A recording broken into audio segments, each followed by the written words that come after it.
Nagkaroon ka ba ng gantong profile issue? At paano ito matatanggal? Una, gagawa tayo ng letter apila sa Facebook para mawala na ito. Ano po?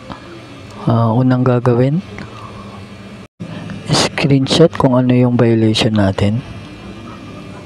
Pagkatapos screenshot, pumunta kayo sa help and support. Click report a problem. Click continue. Click include in report. At pumunta sa profile. I-add ang screenshot kanina. Yan.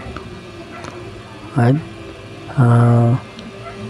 Para ba tayo gagawa ng explanation or letter para isend natin kay Facebook? Ganito lang po gagawin. Punta po kayo sa Chrome.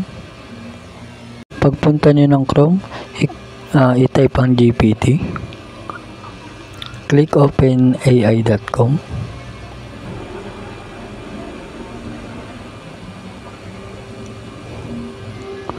Ang openai.com, bali siya na yung gagawa ng letter para i-send natin kay Facebook. Ano po?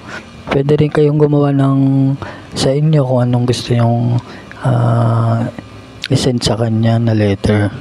Ito parang example lang. Gagawa lang ako ng example.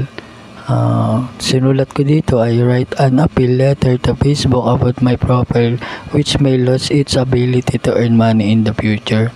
Click ko lang. Ayan, gumawa na siya ng letter na isa-set natin. Dear Facebook support team, I hope this message find you well. I am writing respectfully. Appeal a notice I received regarding my Facebook profile's potential loss of monetization ability. Baba nyo lang po. At makikita nyo yung your full name. Lagay nyo po yung Facebook name nyo. Tapos yung profile URL or ID, tapos email address. Copy nyo lang po. Copy.